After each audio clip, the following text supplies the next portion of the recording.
Hello అండి. ఇంట్లోనే సింపుల్‌గా నేతి బొబ్బట్లని ఎలా ప్రిపేర్ చేసుకోవాలో చూద్దాము. చాలా టేస్టీగా ఉంటాయి. మీరు ట్రై చేయండి. ముందుగా బౌల్‌లోనికి 2 కప్పుల వరకు శనగపప్పుని తీసుకొని శుభ్రంగా కడిగేసి, నీళ్లు పోసి 2 గంటల పాటు నానబెట్టుకోవాలి. దాంతో పాటుగా గిన్నెలోనికి 2 కప్పుల మైదా పిండి తీసి చిటికెడు సాల్ట్ కూడా వేసి, మొత్తాన్ని కూడా మిక్స్ చేసిన తర్వాత కొద్ది కొద్దిగా వాటర్ పోసుకుంటూ పిండిని ఇక్కడ చూపిస్తున్న విధంగా కలుపుకొని 2 టీ స్పూన్ల నెయ్యి, 2 టీ స్పూన్ల నూనె కూడా వేసి కలుపుకొని మూత పెట్టి నానబెట్టుకోవాలి. పప్పు నానిన తర్వాత నీళ్లు లేకుండా కుక్కర్‌లోకి వేసుకొని 2 కప్పుల శనగపప్పుకి 4 కప్పుల నీళ్లు పోసుకొని, 1 టీ స్పూన్ దాకా నెయ్యిని కూడా వేసి కుక్కర్ మూత పెట్టి 3 విజిల్స్ వచ్చిన తర్వాత ప్రెషర్ మొత్తం పోయాక నీళ్లు లేకుండా ఈ విధంగా స్ట్రెయిన్ చేసుకొని మిక్సీ జార్‌లోకి వేసుకొని ఇలా మెత్తగా గ్రైండ్ చేసుకొని పాన్‌లోకి వేసుకోవాలి. ఇందులోనే 2 కప్పుల తురుముకున్న బెల్లాన్ని వేసి బెల్లం అంతా కరిగిపోయి కొద్దిగా దగ్గర పడిన తర్వాత యాలకుల పొడి, కొద్దిగా నెయ్యిని కూడా వేసి కలుపుకొని స్టవ్ ఆఫ్ చేసుకొని చల్లారిన తర్వాత ఇలా ఉండల్లాగా చుట్టుకోవాలి. ఇప్పుడు కలుపుకున్న మైదా పిండిలో నుండి కొద్దిగా తీసుకుని ఈ విధంగా మనం పూర్ణాన్ని అయితే స్టఫ్ చేసుకొని ఇలా బొబ్బట్లాగా చేసుకోవాలి. ఇప్పుడు దోస పెనం మీద వేసుకొని రెండు వైపులా కూడా నెయ్యిని వేసుకుంటూ చక్కగా కాల్చుకుంటే మనకి నేతి బొబ్బట్లు రెడీ అయిపోతాయి. మీరు ట్రై చేయండి. మీరు కూడా ట్రై చేశాక మీకు ఎలా కుదిరిందో కామెంట్ చేయండి. నా వీడియో నచ్చితే లైక్ చేయండి, సబ్స్క్రైబ్ చేసుకోండి.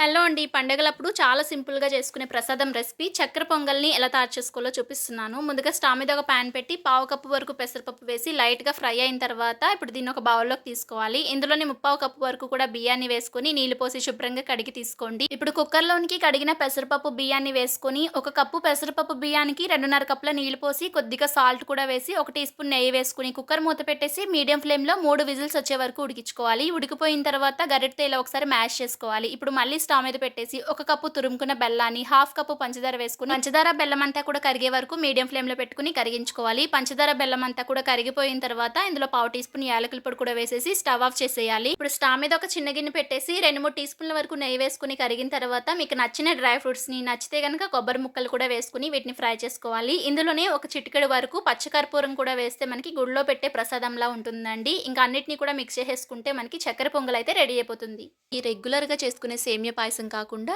ఈసారి ఇలా డిఫరెంట్‌గా పాస్తాతో పాయసం ట్రై చేయండి. చాలా యమ్మీగా ఉంటుంది. టేస్ట్ కూడా చాలా బావుంటుందండి. మరి ఇంకా లేట్ చేయకుండా దీని ప్రాసెస్ ఏంటో చూపిస్తాను. ముందుగా ఇలా ఒక పాన్ పెట్టుకొని అందులో కొద్దిగా నెయ్యి వేసి కరిగిన తర్వాత మీకు నచ్చిన డ్రై ఫ్రూట్స్‌ని వేసుకోండి. నేనైతే కొద్దిగా జీడిపప్పు అలాగే కిస్మిస్‌లను అయితే తీసుకున్నాను. వీటిని మంచిగా గోల్డెన్ కలర్ వచ్చే వరకు కూడా వేయించి తీసి పక్కన పెట్టుకోవాలి. ఇప్పుడు ఇదే నెయ్యిలోనికి ఒక కప్పు దాకా పాస్తాను కూడా తీసేసి కొద్దిగా కలర్ చేంజ్ అయ్యే వరకు కూడా ఇలా మంచిగా ఫ్రై చేసేసి తీసుకోవాలి. ఇప్పుడు ఇంకొక పాన్ లోనికి ఒక గ్లాస్ వాటర్ వేసేసి ఒక అరగంట ముందు నానబెట్టుకున్న సగ్గుబియ్యాన్ని కూడా వేసి ఉడికించుకోవాలి. సగ్గుబియ్యం ఉడికిన తర్వాత 1:30 గ్లాసుల వరకు చిక్కటి పాలు కూడా వేసేసుకుని ముందుగా వేయించుకున్న పాస్తాను కూడా వేసి ఉడికించుకోవాలి. ఒక 10 నిమిషాల పాటు మీడియం ఫ్లేమ్ లో ఉడికించుకుంటే మనకి పాస్తా అయితే సాఫ్ట్ గా ఇలా ఉడికిపోతుందండి. ఇలా ఉడికిన తర్వాత స్వీట్నెస్ కి సరిపడా షుగర్ అయితే వేసుకోవాలి. నేనైతే ఒక కప్పు వరకు అయితే వేస్తున్నాను అనమాట. షుగర్ వేసిన తర్వాత ఒక 5 నిమిషాల పాటు అలా ఉడికించుకుంటే మొత్తం కూడా కరిగిపోతుంది. ఇప్పుడు ఇందులోనికి యాలకుల పొడి అలాగే కొద్దిగా నెయ్యి, ముందుగా వేయించుకున్న జీడిపప్పు కిస్మిస్లను కూడా వేసేసి ఒక 2-3 నిమిషాల పాటు అలా ఉడికించుకుంటే ఆ ఫ్లేవర్ అంతా కూడా బాగా పడుతుందన్నమాట.